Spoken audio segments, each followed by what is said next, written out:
nggak sih yang pendukungnya Portugal di sini? Nih. Kenapa? Jadi lo dukung tim yang spesialis kalah berarti gitu ya? Sayangnya, kejamnya dunia sepak bola itu ya yang diingat itu yang juara, Viv.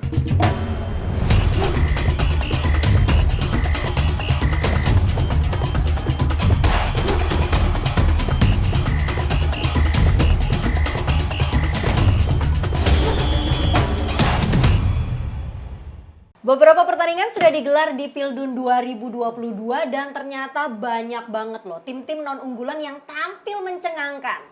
Untuk itu, hari ini saya Fenilia Agik akan membahasnya di Run Sport Pildun bersama dengan, ini kayaknya komentator-komentator yang ini wajahnya udah gak asing banget nih bagi Run Sport enthusiast nih.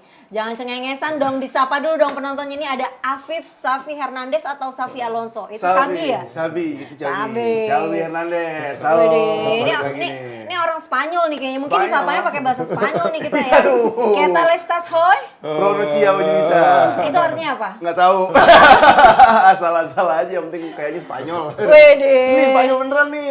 Ini apapun dia bisa nih ya. Bang Bes alias Bayu Eka Sari. Hai. Baik. Comment ça va, Fabien? Ça va bien. Nah, kalau ini beda, ngomongnya harus bahasa Prancis, bahasa Tipis-tipis Spanyol, Prancis. dan bahasa-bahasa lainnya lagi ya, banyak gokil dia. Sebelum kita masuk ke pembahasan hari ini nih, Feni juga pengen ngingetin nih untuk kalian semua untuk like, comment, subscribe channels Rans Entertainment dan juga Rans Sportainment. Nah, kalau gitu langsung saja nih kita akan memulai pembahasan kita yang pertama, harus lebih serius gitu kan. Pembahasan yang pertama nih adalah review soal pertandingan antara Swiss versus Kamerun. Bentar, ini kan skornya adalah 1-0 nih kemarin. Terlepas daripada skor 1-0, Kamerun ternyata mainnya juga lumayan bagus ya nggak sih, Viv? Betul, karena Kamerun kan kita bakal ngerti nih kalau misalkan pemain-pemain dari Afrika itu dia pasti punya fisik yang lebih kuat gitu kan. Dan Kamerun juga orang yang sering lari-lari gitu kan karena ada kata run di belakang, jadi dia sering lari-larian gitu. Jadi Kameran, jelas ya, bisa Bapak. Oke, coba nih kita tanya nih yang satu ini, Bang Bes, gimana sih ngeliat pertandingan antara Swiss versus Kamerun dengan skor 1-0 ini? Apakah permainan Swiss ini memang pantas mendapatkan skor 1-0? Ya, kita lihat ya, Kamerun lawan Swiss. Kamerun ini lambangnya singa. Tetapi tidak menggigit di lapangan, cuman lambangnya aja singa, cuman sangar di lambang. Terus ketika mereka turun dari bus, mereka nyanyi-nyanyi, mereka nari-nari, kayaknya lepas banget, kayaknya Lo happy. harus lebih lucu dong dari dia. Karena Gimana happy. sih? emang kalau lambangnya singa keluar bus harus ngaung gitu. Tapi ketika masuk ke lapangan, mereka justru kayak seperti gugup, kayak kehilangan pola permainan. Ya. Ketika mereka menyerang, mereka lebih mengandalkan individu, nggak seperti kayak Swiss. Swiss menyerangnya sesekali, tetapi berbahaya sekali. Oke. Serangan balik, kualitas individu, ada support run. Sedangkan Kamerun, saya lihatnya tidak terlalu banyak ada support, lebih banyak bermain secara individu, khususnya di babak pertama, makanya skornya masih 0-0. Terus babak kedua masuk, Swiss malah justru yang aneh adalah ketika gol yang tercipta dicetak oleh Brel Embolo. Dia adalah pemain yang lahir di Kamerun, tetapi dia mengenyam banyak pendidikan, khususnya sekolah sepak bola tuh di Swiss, di Basel. Kita tahu Basel tuh ngelahirin pemain-pemain kayak Mo Salah, direkrut di usia muda di sana, dan ini sekarang Brel Embolo main di Monaco, dan ketika dia golin dia nggak selebrasi. Tetapi nggak berhenti di situ, kita lihat Swiss masih banyak talenta-talenta lain, dan kelihatan tadi malam seperti kurang pengalaman tim nasional Kamerun. Walaupun tim nasional Kamerun ini kayaknya federasi yang punya ketum yang paling keren, ya, Samuel Eto'o, di mana dia selalu memberikan semangat, memberikan kepercayaan diri kepada pemain-pemain Kamerun dan menyebut bahwa juara Piala Dunia adalah Kamerun. Final melawan Maroko kata dia, ya kan? Itu harapan kayak. Itu harapan ya. Harapan, Nggak apa-apa kan orang punya target harus tinggi ya. Betul, Wajar betul. dong ya kalau ada target seperti itu. Seenggaknya kan lumayan pede tuh. Nah tapi tadi Bang Bes kan juga sempat bilang bahwa iya jadi mencetak gol ini adalah pemain dual nationality-nya Kamerun. Nah ini yang juga menjadi masalah utama bagi Kamerun nih ibaratnya. Karena mereka ini kesulitan untuk memiliki pemain-pemain berkualitas karena dua nationality yang dimiliki kebanyakan pemain-pemain Kamerun. Dan mau tidak mau ya tersisa dengan pemain yang ada aja seperti semalam ini. Ya betul sekali, kita lihat tim nasional Kamerun ya, dari sisi penyerangan dia luar biasa, tetapi dari tadi malam saya nonton, highlight pertandingannya adalah Onana, sang kiper. Ketika 2014 ketika Jerman menjuarai Piala Dunia, kita tahu Neuer, swiper kiper. Dan sekarang tadi malam, seorang kiper Afrika, Onana, berhasil melakukan itu. Dia berdiri di depan kotak penalti dan ikut fase build up. Lulusan mana? La Masia. La Masia sukses di Ajax dan sekarang bermain di Inter Milan. Dan ini bisa jadi terobosan baru untuk mungkin di taktikal ke depan adalah seorang kiper yang menjadi super kiper yang sudah menjadi umum. Kalau 2014 masih Neuer satu-satunya, tetapi sekarang udah ada kiper lain yang bisa melakukannya dan kualitas passingnya juga tidak bisa diremehkan. Cuman ketika bola udah sampai di depan, sudah sampai Toko Ekambi, sudah sampai Choupo-Moting, tidak ada support run dari fullback, tidak ada support run dari sayap. Itu yang sangat disayangkan. Mungkin Kamerun harus lebih kompak lagi di dalam lapangan daripada di luar lapangan ketika nyanyi-nyanyi atau nari-nari.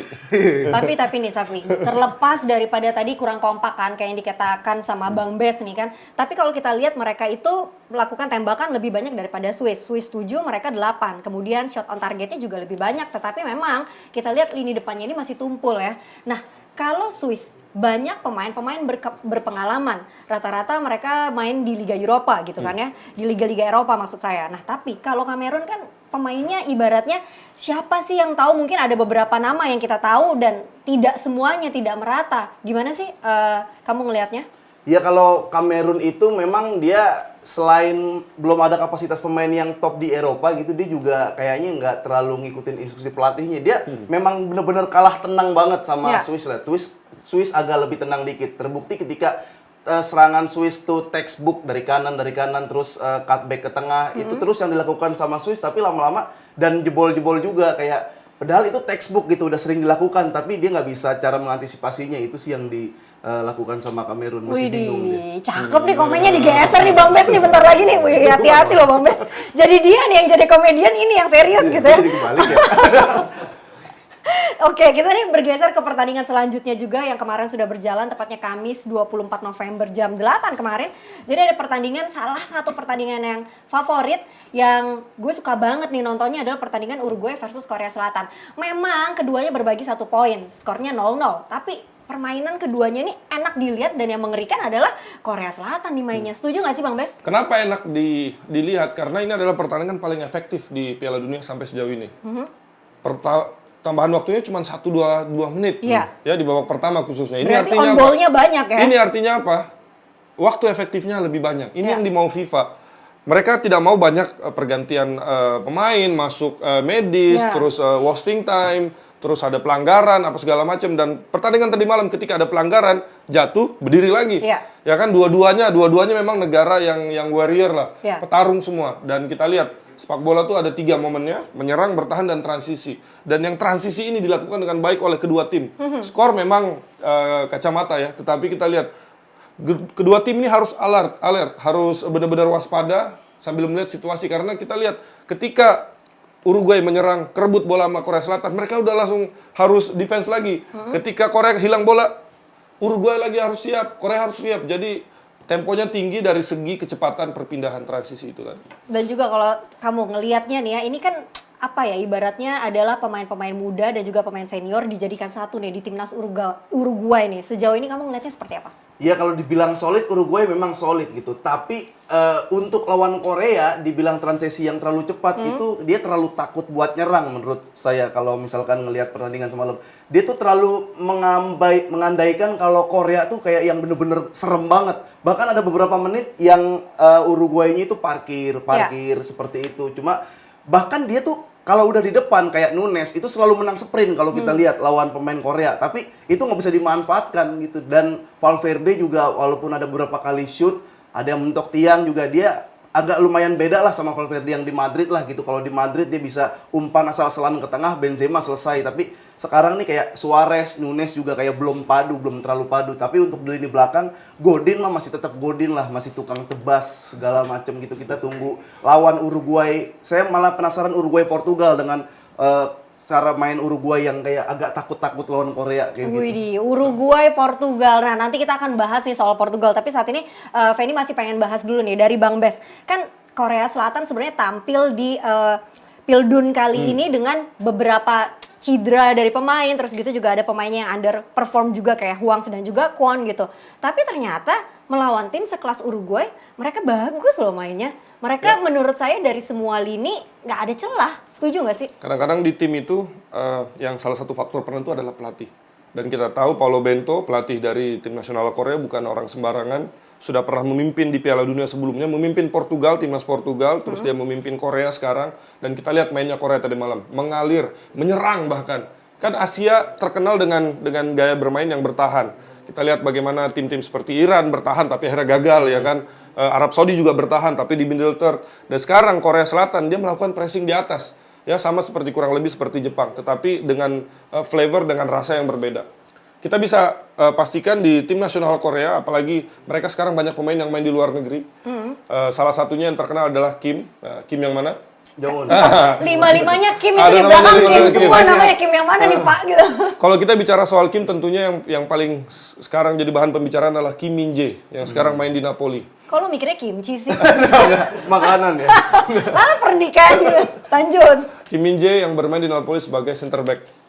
Jadi tadi malam dia membawa performa dia yang bagus di klub, dia bawa ke tim nasional dan membuktikan bahwa bukan cuman media yang mengatakan bahwa dia main bagus di Napoli, dia main bagus di Serie A, tetapi ternyata ketika dibawa ke tim nasional dia bagus. Kita lihat tadi malam praktis Luis Suarez tidak kelihatan Pak sampai babak dia diganti. Sulit banget Sulit loh buat sekali dia. dan sampai pergantian pemain yang dilakukan itu masih agak sedikit sulit. Akhirnya apa? Peluang terbaik dari Uruguay adalah dari luar kotak penalti. Ya. Terus kita lihat penggunaan Darwin Núñez sebagai sayap juga menarik menurut saya dari segi pemilihan taktik oleh Uruguay. Karena penggunaan Cáceres kan sudah agak sedikit berumur. Pernah main di Juventus dan saya rasa tugas utama dia tadi malam adalah tidak membiarkan seorang Heung Min Son untuk bisa bebas. Jadi dia tidak ikut naik overlap, makanya serangannya kurang dari segi fullback, tetapi Darwin Núñez dikasih kelebihan, dikasih kebebasan untuk melakukan sprint. Makanya tadi malam sebenarnya bukan Valverde kalau menurut saya man of the match, tetapi Darwin Núñez karena dia sangat mobile, dia membuktikan bahwa ini loh saya adalah pemain Liverpool dan saya layak bermain di Liverpool. Betul, dan kita tahu Darwin Núñez ketika dapat peluang belum bisa dimanfaatkan, masih agak meleng. Ya itu dia menunjukkan, nih gue Darwin Núñez memang selalu menyia-nyiakan peluang. Kita nggak tahu ya apakah itu ibaratnya cuman demam panggungnya si sang tuan rumah aja. Mungkin kita nantinya bisa ngelihat setelah mereka itu matchday kedua gitu ya. Tapi nih dari Bang Bes sendiri, bangga nggak sih ngeliat nih Asia nih udah hampir bisa nih ngelawan tim-tim top yang memang tim-tim dari negara sepak bola yang kita tahu Ibarat gitu. kita nih kan orang Asia, jadi kalau Asia main itu local pride. Yoi, Ya setuju. kan kita dukung tim dari Asia karena istilahnya level yang paling dekat dengan kita adalah emang Asia. Dan kenapa Qatar masih belum bisa menampilkan pertandingan terbaik, performa terbaik karena prosesnya belum panjang. Dia baru bikin Aspire Academy 2004. Sedangkan Jepang misalnya, dia udah dari tahun 90-an udah bikin komik Tsubasa. Ya. Banyak orang ketawa kenapa komik Tsubasa ini begitu penting di Jepang. Karena ini adalah untuk kampanye untuk mempopulerkan sepak bola. Karena di Jepang kan ada ekstrakurikuler. Anak-anak harus pilih. Betul. Sepak bola tuh nggak populer. Di sana tuh baseball populernya. Ya. Sampai tahun 90-an itu banyak orang yang tidak mau main bola. Tahun berapa pertama kali Jepang masuk Piala Dunia? 98. 94 mereka kalah di Doha. 98 mereka tampil pertama kali, disitulah muncul talenta-talenta luar biasa. Kazura Miura, Hidetsuji Nakata, terus 2002 muncul pemain-pemain lain. Nakamura, akhirnya ada apa? Ada inspirasi, ada icon. Jadi istilahnya sepak bola ini bukan akhir, bukan ujung ketika di Piala Dunia, tetapi ini baru awalan. Jadi kita bangun pelan-pelan. Korea Selatan juga 2002 luar biasa, ada pahlawan. Jadi anak-anak pengen jadi An Jung Hwan. Jadi kita tidak sekedar budaya, cuman budaya rame-rame nonton, tetapi budaya untuk latihan lebih keras, kerja lebih keras, dan itu udah dibuktikan oleh Asia seperti Jepang, Korea, bahkan Arab Saudi. Menurut saya Arab Saudi adalah tuan rumah sepak bola di Timur Tengah. Oke. Dan berarti Salim dulu. Gue Iya. berasa didosen ini barusan ya Bang Bes nih. Nah, ini ada mahasiswa yang menyeletuk berarti. siap. Berarti dengan kesuksesan bisa dibilang Jepang dan Korea dan awal-awal bikin komik kayak Tsubasa gitu, berarti kita tahu solusi apa yang dilakukan sama Qatar. Qatar harus bikin komik Tsubasa versi Qatar. Wede, nanti lo yang translate ya. Ini semakin seru sekali nih pembahasan seputaran Pildun 2022. Nanti kita pasti akan ngebahas nih mengenai grup G dan juga grup H yang sudah bermain juga. Jadi pastikan tetap di Run Sport Pildun 2022. Kembali lagi bersama saya Feni Lia Agik di Run Sport Pildun 2022. Tadi kan kita udah banyak banget ngebahas tuh kan ya di segmen sebelumnya. Nah kali ini sesuai janji kita akan ngebahas mengenai grup H dan juga grup G. Tapi kita akan mulai dulu dari matchday pertama nih bagi grup H, yaitu pertandingan antara Portugal-Ghana. 3-2 skor akhirnya untuk kemenangan Portugal. Ini ada nggak sih yang pendukungnya Portugal di sini? Nih. Kenapa lu berdua nggak saling nih? Kenapa nih emangnya nih? Jadi ada jokes, tadi malam istri nanya, kita harus dukung Portugal nih. Terus saya bilang, Kok harus sih ya pertanyaannya? dia tanya gitu, kita harus dukung Portugal. Terus saya bilang, emang kamu punya keluarga di Ghana? Emang harus punya keluarga. Iya makanya, akhirnya dia marah jadi kayak, ya udahlah langsung dia tinggal tidur, akhirnya saya nonton sendiri. Oh gitu, bete. Kan udah dibilang tadi di segmen awal satu bahasa yang dia nggak tahu bahasa istri kan tuh kan kayak gitu. Pekain sih. Emang apa sih dukungnya apa sih Brazil di Pildun kali ini? Saya sebenarnya Itali, cuman karena di Nggak usah disebutin kan nggak ada udah 2 kali kan? Nah ini alasannya nih, karena apa? karena di arisan dikocok dapatnya Inggris, jadi dukung Inggris. Jadi kalau Inggris juara kita dapat cuan dikit. Oke, ujung-ujungnya cuan gitu Kalau gua kan. dapat 3 tim, ada Senegal, Ghana sama Jerman, 3-3-nya udah kalah. Senegal, Ghana, sama Jerman. Oke, Ampun. jadi lo dukung tim yang spesialis kalah berarti gitu ya? Enggak Emang juga sih kebetulan kalah sebenarnya. aja dia. Oke, baik kalau gitu sekarang kita akan ngebahas mengenai Portugal versus Ghana. Ini 3-2 skornya. Gimana sih jalannya pertandingan? Yang lagi tren sekarang di Piala Dunia sekarang adalah skor 0-0. Dan 4 pertandingan di matchday 1 itu 4 pertandingannya 0-0 skornya. Karena mereka kenapa? Bermain terlalu hati-hati. Bermain tidak ingin keluar. Sama seperti tadi malam. Saya mengiranya bahkan Portugal mungkin sama Ghana ini bisa aja skornya 0-0. Karena ketika kick off, Ghana langsung turun di daerah sendiri, defend. Terus ketika mereka dapat bola, sisa Andre Ayew di atas kaptennya. Jadi istilahnya mereka siapkan plan untuk bertahan, tetapi serangan baliknya pun tidak terlalu efektif. Setidaknya itu di babak pertama. Bahkan Portugal pun di babak pertama saya lihat tidak terlalu mengambil resiko. Ya. Come on, mereka adalah Portugal. Ya. Pemainnya main di City, Joao Cancelo main di MU, main di klub-klub besar di Eropa, tetapi mereka tidak punya kepercayaan diri untuk menekan ke atas. Joao Cancelo contohnya. Ini salah satu pemain paling talenta di bukan di timnas Portugal saja, tetapi di Premier League. Mungkin ini back kanan atau back kiri, terserah dia mau main di mana. Tetapi tadi malam dia lebih banyak bertahan. Bagaimana kita bisa menilai kualitas seorang yang bisa menyerang, tetapi ketika dia bertahan, lebih banyak bertahannya gitu. Jadi saya melihatnya Portugal tidak terlalu ngambil resiko, dia malah justru bermain pragmatis. Mungkin karena pertandingan Melawan Jerman kalah, Ya. Argentina kalah. Jadi mereka takut kalah, GOAT-nya juga takut disebut GOAT yang payah gitu kan, yang GOAT nomor 2 misalnya.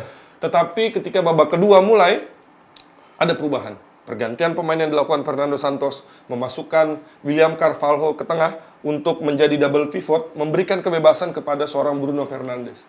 Jadi kalau tadi malam ada yang bilang man of the match adalah Cristiano Ronaldo, terus dari Budweiser juga Cristiano Ronaldo, menurut saya man of the match sebenarnya adalah seorang Bruno Fernandes. Karena dia free di depan itu ketika di babak kedua, dia bebas mengontrol jalannya pertandingan. Walaupun 2 golnya itu dia ngasih asisnya ke Leao sama Joao Felix. Gol pertama dia ngasih ke Joao Felix yang ada di kanan, Ronaldo di kiri, nggak dikasih Ronaldonya. Joao Felix yang dikasih. Gol kedua yang dia kasih, si Leo di kiri, Ronaldo di kanan. Ini artinya bahwa pemilihan passingnya ini luar biasa. Bukan dalam artian dia membenci Ronaldo atau segala macam, tetapi Ronaldo udah menarik lawan. Akhirnya membiarkan kekosongan di sisi yang lain. Ini menurut saya sebuah visi bermain yang sangat bagus dan ini bisa menentukan jauh atau sebentarnya perjalanan Portugal di Piala Dunia. Oke, tapi kalau ngomongin soal Portugal tadi secara nggak langsung, Bang Bes kan bilang bahwa ini bukanlah peak perform yang diinginkan Bang Bes dari Portugal. Bukan. Tapi untuk Ghana sendiri, kalau kita bahas Ghana, ini juga menarik sih. Memang secara ball possession nih Ghana gitu kan ya. Kok lo senyum-senyum sih gue mau nanya Ghana? Kayak kalau kita lihat dari ball possession ini 38% aja nih Ghana dibandingkan 62% di ball possession dari Portugal nih. Tapi kalau kita lihat shotnya 9 loh. Betul. Bentar, enak ya gue ditanya Portugal. Pip, lu ada keluarga di sana? Ada. Soalnya dia nggak mau ngaku. Enggak, tadi kan Bang Bes lihat gua tanya lo dukung Portugal nggak, dia nggak mau ngaku. Ya berarti gua berasumsi dia dukung Ghana dong. Ya udah jawab gitu kan. Tapi Jabarkan, Pip. kalau Jabarkan kenapa Ghana ball positionnya rendah? Memang Ghana bukan tipikal ball position dan bukan ada pemain yang menjadi kreator di situ. Ya. Bukan pemain-pemain yang diisi oleh pemain yang megang bolanya kuat. Dia mengandalkan sprint karena terbukti beberapa kali sprint memang kenceng juga. Cancelo pun sebenarnya keteteran. Mungkin kalau Bang Bes bilang Cancelo jarang nyerang, dia agak panik juga. Sebelah kiri Ghana itu kenceng semua, citah semua tuh sebelah kiri Ghana tuh. Nah, tapi sayangnya adalah ketika Ghana tertinggal dan berhasil mencetak gol, dan 2 pemain itu tuh antara Ayew dan si Muhammad Kudus itu salah satu pemain yang bisa memecahkan deadlock dan bisa melakukan counter. Tapi setelah menciptakan gol, ini menurut gua blunder dari pelatih Ghana sih. Dia langsung menarik pemain tersebut dan bermain lebih defense. Yang dimana ketika Henry Ayew baru masuk lapangan ditarik, baru pelukan karena habis mencetak gol, udah kebobolan lagi. Itu kayaknya blunder dari pelatih Ghana tuh. Setelah itu ya udah bingung lagi harus melakukan seperti apa, malah kebobolan 2. Ya walaupun dia sempat balas akhirnya 3-2. Bahkan ada peluang dari Inaki William yang dia main akhirnya nggak diganti. Ada peluang yang harusnya bisa dicetak gol kalau dia nggak grogi. Dia ada di belakang kiper si Costa, itu bola dilepas. Tapi sayang kalau misalkan itu dia nggak grogi, itu bisa skor 3 sama. Kasih tepuk tangan buat Afif, ngeri, nggak ada draggingnya loh dia ngomong sama Ghana. Ya, dan perlu dicatat juga nih, Ghana juga diisi dengan pemain-pemain muda saat ini. Ini adalah era Ghana yang berbeda nih ibaratnya. Fif, gue tau banget sih, lo suka banget kita ngomongin Ghana, Fif. Tapi gimana kalau kita move on nih, kita akan bahas pertandingan antara Brazil versus Serbia. Nggak apa-apa ya, next time kita bahas Ghana lagi kan ya. Ghana gue. Ghana. Brazil versus Serbia ini adalah salah satu pertandingan di grup G di mana dimenangkan oleh Brazil dengan skor 2-0 dan dua-duanya yang mencetak gol adalah Richarlison dan juga dikabarkan Neymar setelah pertandingan tersebut cedera dan kemungkinan besar tidak dimainkan untuk pertandingan di matchday kedua. Tapi kita akan bahas mengenai hasil pertandingan ini dulu, Bang Bes. Oke, kalau kita lihat pertandingan semalam, ini adalah pertandingan yang salah satu yang ditunggu-tunggu ya sama fans di seluruh dunia. Mainnya juga di stadium yang luar biasa megah. Dan kita tahu timnas Brazil datang ke Piala Dunia bukan cuma buat berpartisipasi, tapi buat mendapatkan bintang ke-6. Ya, ini pamer dikit bajunya. Asli nggak sih, kita hitungin dulu kok bintangnya berkurang satu. Oh bener-bener asli berarti asli. Bang Bes jarang pakai baju palsu. Kecuali buat siaran. tapi ini asli. Itu yang menarik adalah Neymar bermain di nomor 10. Biasanya kan dia main di sayap. Benar. Dan Neymar yang ada sekarang dengan 4 tahun lalu sama persis. Neymar yang masih diincar.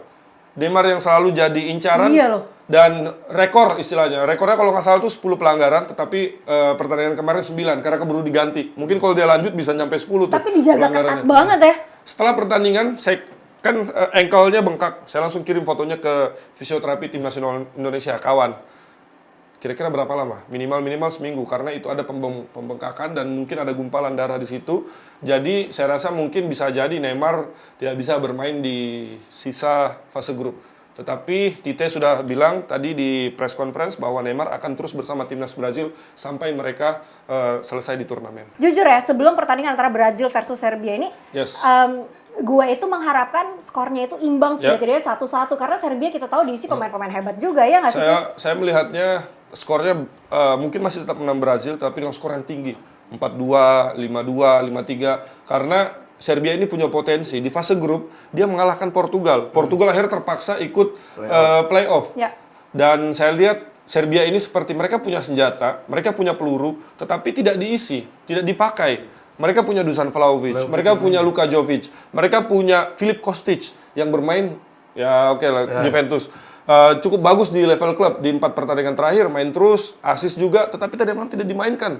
Bahkan Dusan Vlahovic baru masuk menit 60-an. Dan itu udah momennya Brazil. Babak kedua Brazil sangat menguasai pertandingan dan malah justru memasukkan pemain intinya di babak kedua. Akhirnya ya berapa shoot on goal Serbia akhirnya di pertandingan ini? 0. Mereka tidak bisa memberikan ancaman karena mereka kehilangan arah. Karena mungkin ya itu takut, hati-hati, tidak mengambil resiko. Jadi menurut saya kalau kita sudah ada di Piala Dunia, tim-tim kuda hitam, Serbia, contohlah Arab Saudi, ambil aja resiko langsung. Daripada kita takut-takut main bertahan seperti Iran, akhirnya malah habis. Atau seperti Costa Rica yang membiarkan Spanyol pegang bola, akhirnya habis juga ujung-ujungnya. Kenapa nggak kita jadi Arab Saudi? Kenapa nggak kita jadi Jepang yang mengambil resiko? Karena memang ini one in a lifetime. Belum tentu ada Piala Dunia berikutnya.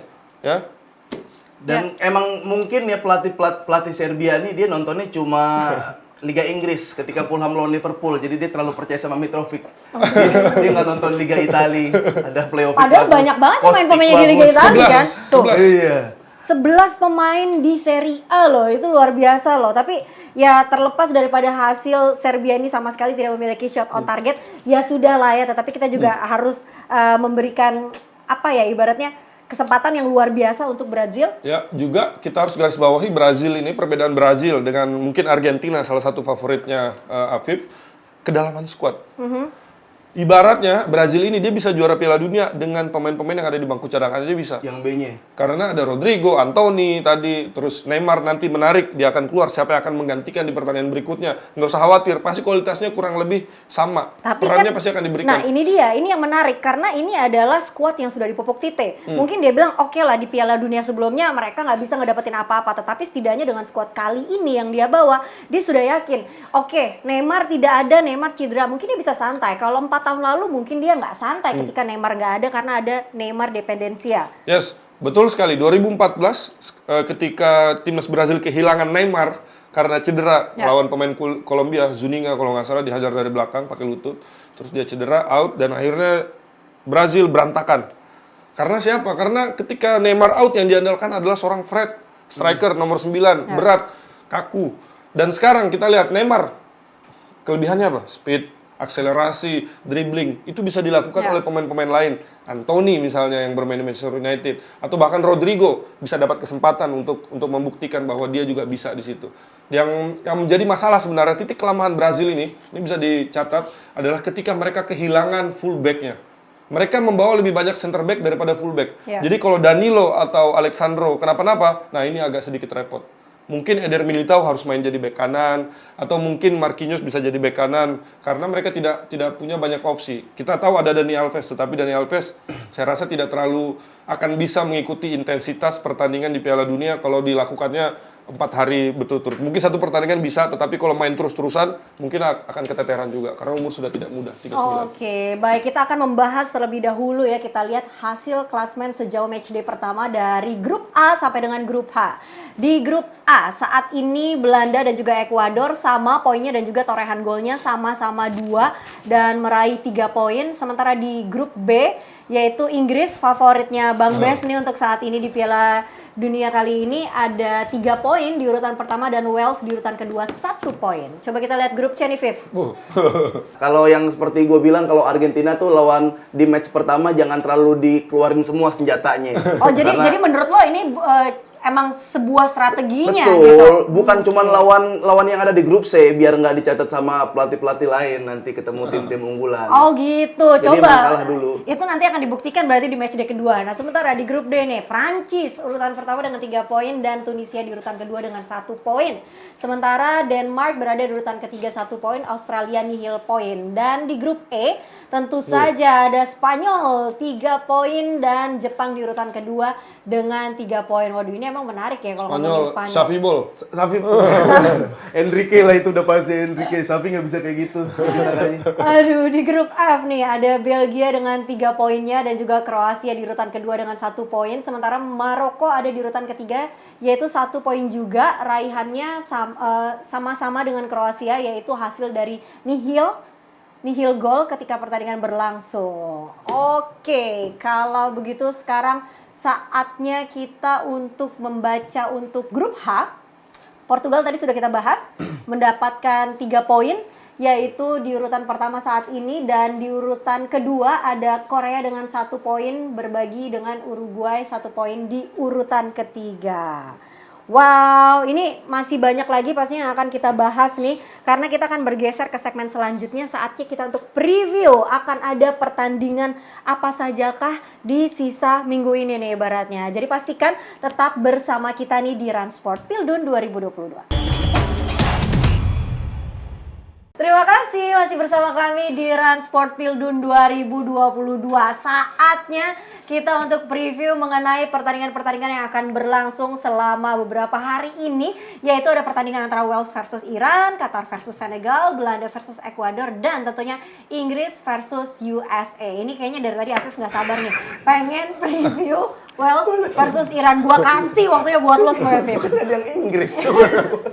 Tapi Wales Iran ini ya oke lah. Ini kan salah satu grup yang banyak unsur politiknya sebenarnya kan. Dan Wales juga di saat lawan USA itu main nggak terlalu bagus banget. Nah, tapi yang menarik gitu, si Wales nggak main terlalu bagus ketika berhadapan dengan USA. Si Iran saat lawan Inggris ada kiper yang cedera, yang dimana ketika kiper itu cedera, seluruh warga negara Inggris, pelatih-pelatihnya pun kayak cukup menyesali gitu kenapa cedera, dan kebukti kiper keduanya itu kena mental sampai kebobolan banyak. Nah, yang menarik sepertinya Iran akan membalas itu untuk Wales nih, karena kan masih ada pecahannya kan, Inggris sama Wales kan sebenarnya awalnya satu. Bisa aja loh, ya bener. Pecah kan negara gitu ya. Ini kita balas buat Wales, dan Walesnya ini malah justru yang gue belum nemuin Wales yang sebelum-sebelumnya lah, kayak Bell, mungkin dia ada Bell di situ, cuma bukan Bell yang 5 tahun 6 tahun di Madrid. Sebelumnya ada Ramsey waktu lawan USA dia tuh gue yakin Bang Bes dia disuruh press atas sama pelatih si Wales, tapi karena dia udah nggak mampu fisiknya cuma jalan-jalan doang. Jadi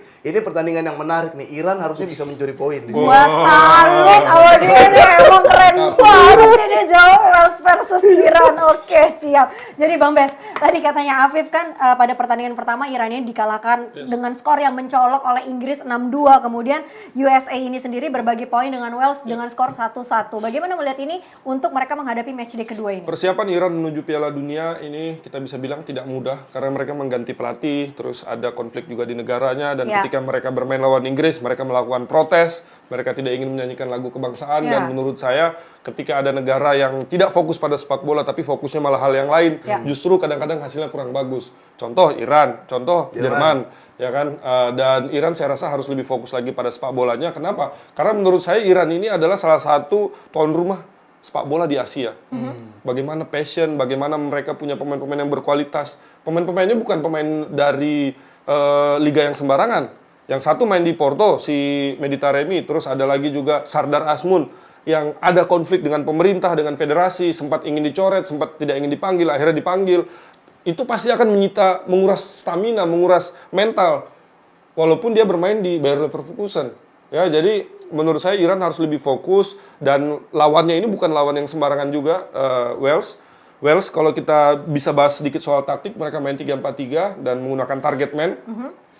Dan salah satu kalau kita mau lihat cara bermain menggunakan wing, terus crossing, pakai preference striker nomor 9, yaitu Wales, cara bermain Wales.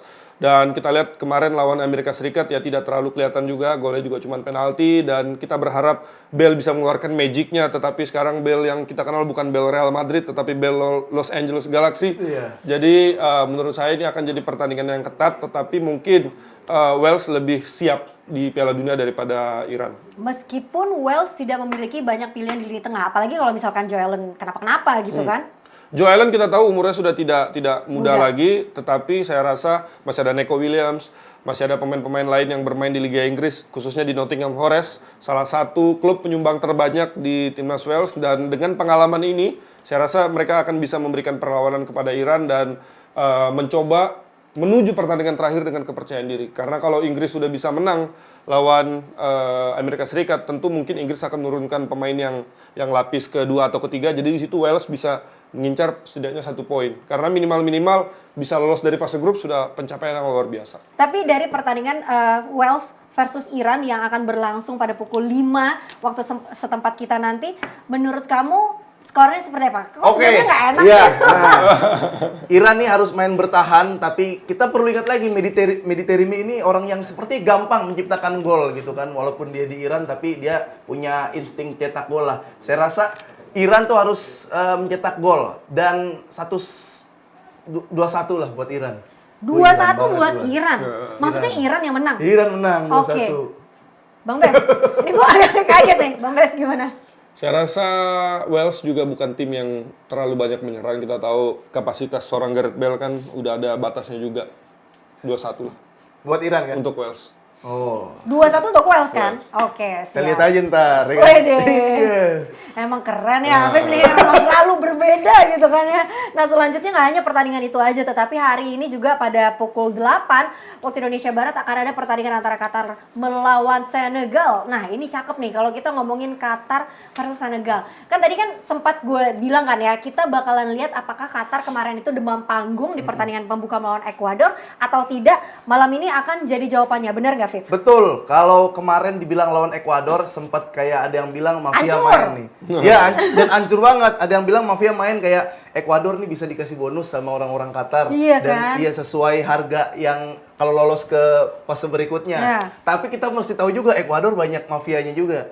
Banyak orang-orang penting, banyak pengusaha, mungkin nggak tembus. Nah, Senegal nih. Senegal oke, dia main bagus. Lawan Belanda bagus. Cuma takutnya mikir realistis nih, kalau misalkan kita lolos, ada duit-duit dari mafia bisa aja diterima sama Senegal. Waduh, tapi kan Senegal juga banyak pemain-pemain yang oke kan? Betul, Dibandingkan betul. pemain-pemain Ekuador, Iya. lebih banyak kita kenal pemain-pemain Senegal. Setuju nggak Bang Bes? Ya betul, yang membedakan Qatar dengan Senegal adalah pengalaman internasional. Bagaimana tidak hadirnya seorang Sadio Mane masih bisa ditutupi perannya, bukan posisinya, perannya oleh Kalidou Koulibaly, Edouard Mendy yang bermain di klub sebesar Chelsea.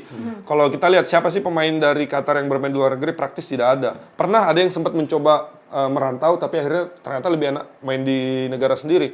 Dan Qatar ini menurut saya adalah tuan rumah seperti tidak tuan rumah.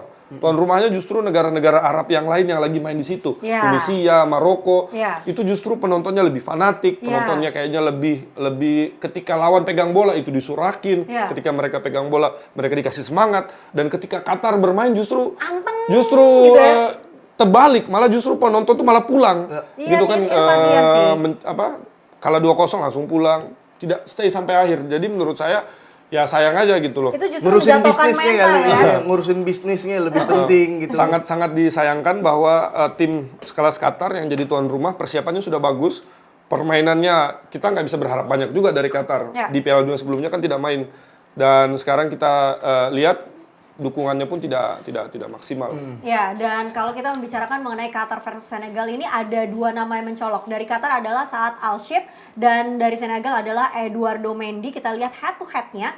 Dari satu game dimainkan 90 menit, keduanya sama, dan passing justru dimiliki oleh Saad Al-Hashib 87,5%, sedangkan Eduard Mendy 82,1%, dan penyelamatannya sama-sama 1-1. Nah ini memang menarik ya kalau membahas mengenai hal ini, karena kenapa passingnya banyak banget, karena bingung juga mau ngasih kemana saking hancurnya gitu kan ya. Eduard Mendy berhasil juara Liga Champions bersama Chelsea, tetapi dia tidak bisa menampilkan permainan itu ketika berhadapan melawan Belanda. Senegal menurut saya bermain lebih bagus daripada Belanda, sampai mereka kebobolan, sampai Koop Meiners masuk untuk menambah lini tengah di Belanda. Tetapi kalau misalnya Eduard Mendy bermain firm, dia tidak bikin kesalahan, saya rasa skor bisa aja ke bawah sampai 0-0. Tetapi kita lihat dua kesalahan dia buat di 90 menit dan dua-duanya kejadian gol. Yang satu dia coba keluar tapi nggak dapat, yang kedua dia bola yang tidak terlalu keras dia tepis, akhirnya rebound masuk. Tapi sebenarnya memang sedari awal nih mungkin dari mental para pemain Senegal ini agak sedikit drop ketika tahu Sadio Mane tidak bisa bermain untuk timnya. Tetapi kan sebenarnya di Senegal sendiri banyak nama-nama kayak yang tadi disebutin, bermain di Chelsea Eduardo Mendy, kemudian juga ada Kalidou Koulibaly, dan jangan dilupakan juga ada Abdou Diallo juga, terus ada juga salah satu yang main yang di tengah main di Everton juga kalau nggak salah. Sebenarnya secara mental mereka ini kan udah terbentuk ya, Viv ya. Dan juga banyak yang bilang bahwa oke, di grup ini udah pasti lolos Belanda dan juga Senegal, tapi kita tidak melihat mental Senegal tersebut di pertandingan matchday pertama ya, Viv ya. Ya, tapi walaupun mental nggak terlalu terlihat, pelatih Senegal tuh tahu bagaimana caranya menghentikan gelandang-gelandang dari Belanda. Kayak kita lihat Frenkie de Jong. Frenkie de Jong itu dikurung, dia bukan cuma di marking, tapi dia juga ada yang cover. Ketika ada satu orang lolos, dia ada yang cover. Jadi Senegal ini tahu bagaimana caranya menghentikan Belanda, dan terbukti ketika De Jong itu di menit 80-an dia punya space dikit, dia langsung bisa umpan, langsung bisa ada gol dari sana. Itu kayaknya cukup oke lah ya, walaupun ditinggal Mane. Sebenarnya dikutip ya, bukan cuma ditinggal Mane, Senegal juga ditinggal sama supporter yang bawa laser. Jadi kan ini dong yang lolosin kan dia, itu juga ditinggal, tapi belum terlalu pengaruh lah. Bahkan saya berpikir kalau misalkan Senegal punya goal getter selain Mane, itu lawan Belanda mah bisa golin gitu. Oke, ini cakep nih. Ngomong-ngomongin soal Belanda, akan ada juga pertandingan antara Belanda melawan Ekuador. Aduh, suka banget sih ngeliat gimana permainan Ekuador di pertandingan melawan Qatar sebelumnya. Nah, kenapa lu senyum-senyum? Kan gue belum selesai ngomong, kan? Tapi bagus loh Ekuador ternyata mainnya. Tapi kita tidak tahu apakah Ekuador tersebut bermain bagus karena lawannya adalah Qatar. Nah, jawabannya ini akan ada di matchday kedua nanti ketika melawan Belanda. Tapi kita lihat dulu, Belanda versus Ekuador ini sudah pernah bertemu pada friendly match, yaitu di 2006 dan 2014, di mana Belanda menang 1-0 dan skor berikutnya di 2014 imbang 1-1. Dan rekor Belanda sendiri sejauh ini tidak terkalahkan dalam 16 laga terakhirnya. Belanda selalu menang dalam 4 laga terakhirnya. Belanda selalu clean sheet dalam 3 laga terakhirnya, dan Belanda. Tapi apakah Ekuador seburuk itu setelah melihat pertandingan di matchday pertama? Ekuador tidak bisa kita remehkan karena dia adalah lulusan kualifikasi Piala Dunia paling sulit di dunia, zona CONMEBOL. Jadi lawannya udah langsung calon juara dunia, Brazil, Argentina, terus ada Uruguay. Bahkan mereka bisa mengalahkan Kolombia dengan generasi emasnya, Falcao, James, Cuadrado, dan kawan-kawan. Ini membuktikan bahwa dia ini sudah lulus ujian tes yang paling sulit di dunia untuk masuk ke Piala Dunia. Dan ketika berhadapan dengan Qatar, mereka sudah tidak, ya biasalah, biasa lawan Argentina, lawan Brazil. Bahkan ketika berhadapan dengan Argentina dan Brazil di CONMEBOL, di zona mereka berhasil menahan seri dengan skor 1-1. Kenapa bisa seperti itu?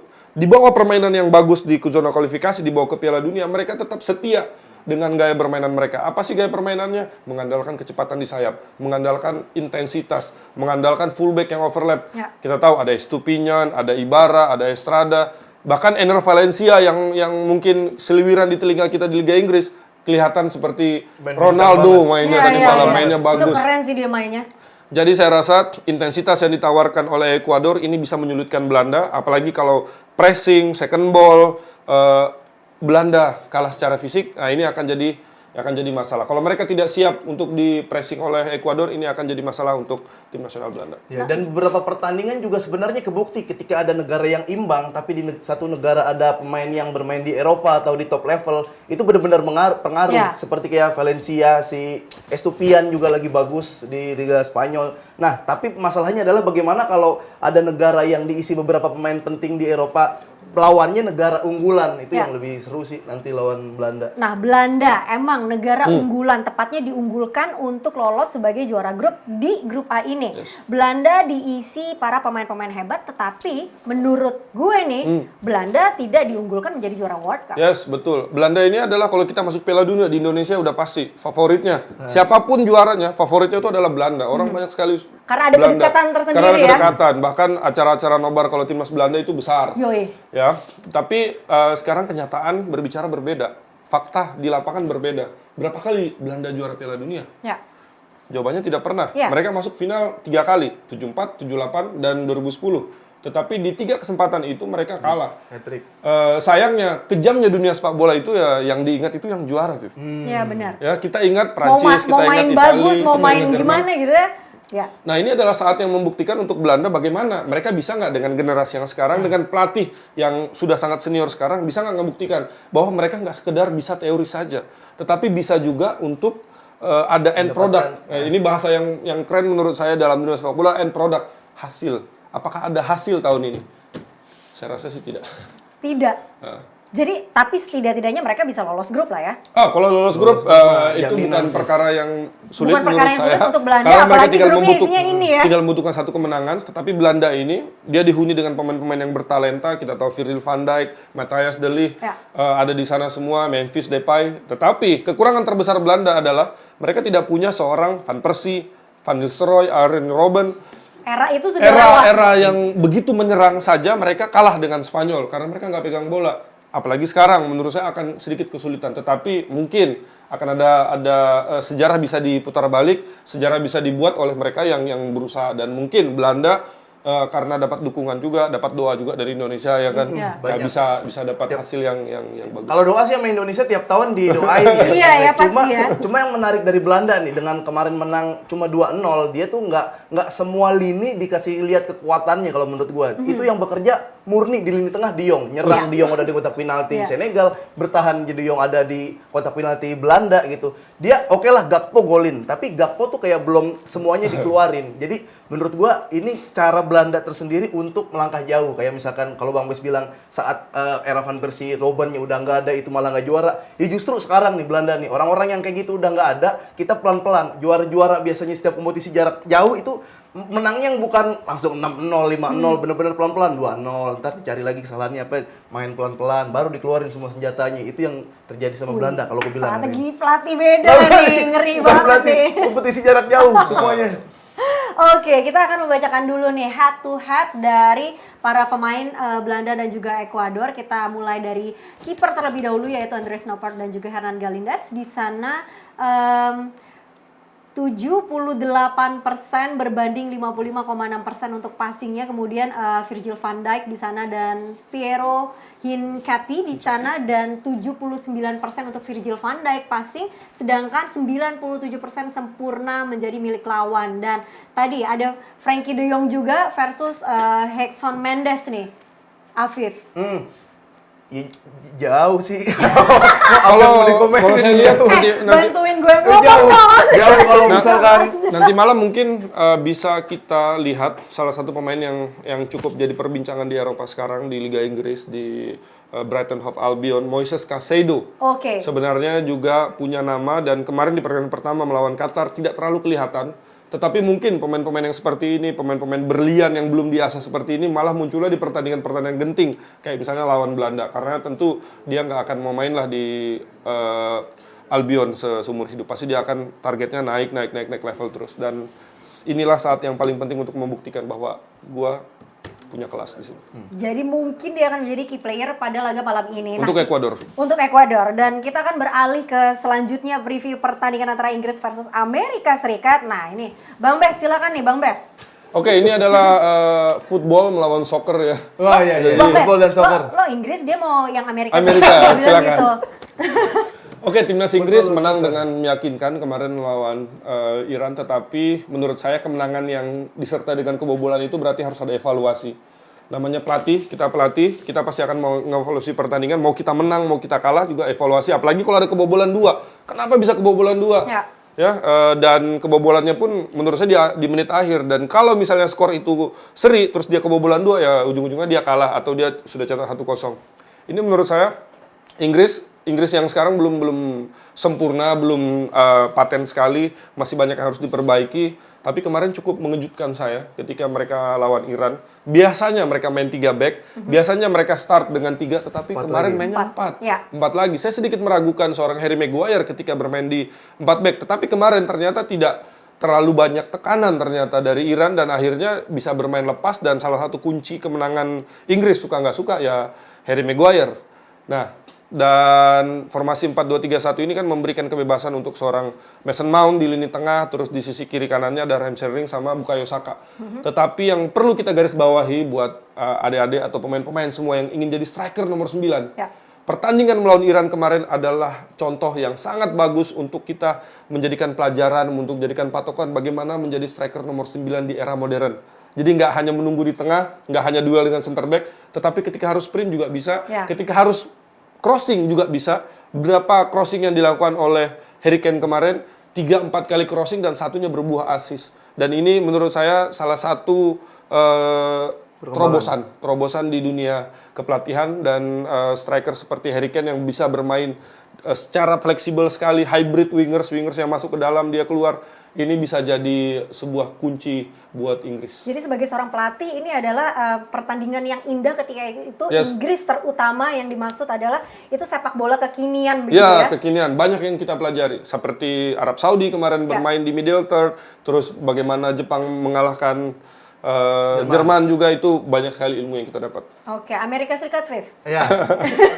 Nggak mau nanya American football, kalian tabrak-tabrakan badan. Iya, Amerika Serikat. Amerika Serikat ini bisa dibilang kan era goldennya nih. Dia besok dia nggak mau siaran sama gue lagi. Iya, Viv, maaf. Ada kayak Pulisic di situ, ada Reina yang ya sering jadi assist di Bundesliga. Di belakang juga ada Serginho Dest, dan ini salah satu contoh yang menarik, maksudnya pertandingan yang menarik Inggris lawan USA, karena yang tadi saya bilang ini sebenarnya kemarin seri si USA itu dia gara-gara kayaknya nggak, faktor lucknya kurang gede aja. Dan saya yakin si USA ini bisa mengimbangi permainan dari Inggris lah. Oke, dan kita bahas dulu nih head-to-head player antara Inggris versus Amerika Serikat. Tentunya ada Jordan Pickford versus Matt Turner. Di sana 60% passing versus 69,2%, dan 1 berbanding 2 untuk penyelamatan yang dilakukan. Kemudian ada Kieran Trippier, wah ini dia nih, ada Tim Rim juga 83% berbanding 93% menjadi milik Tim Rim untuk passing di sana. Tackle masih 0 untuk Kieran Trippier, dan gol juga masih 0.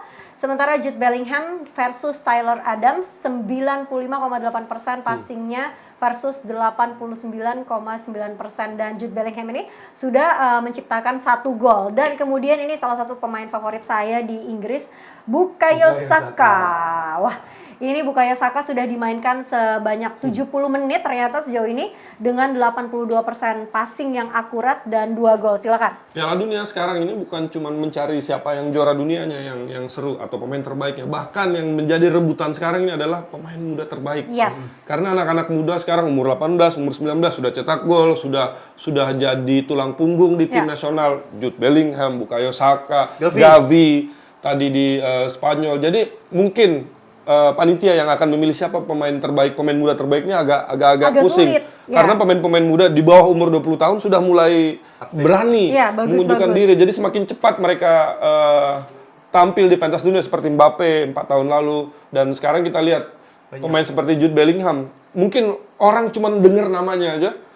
Orang juga jarang nonton Bundesliga ya kebanyakan. Tetapi ketika main di Piala Dunia akhirnya orang tahu, oh ternyata kualitasnya seperti ini. Ternyata posisinya 8, ternyata dia bisa juga cetak gol. Dan inilah panggung yang sebenarnya untuk menunjukkan itu. Tapi memang sih kalau ngomongin mengenai pemain-pemain muda ternyata banyak sekali yang mengagetkan dan juga menjadi tumpuan tim-tim tersebut yang tadi kita juga sudah bahas. Dan ternyata nggak berasa ya, mungkin Afif berasa kali ya bahas ini Afif ya.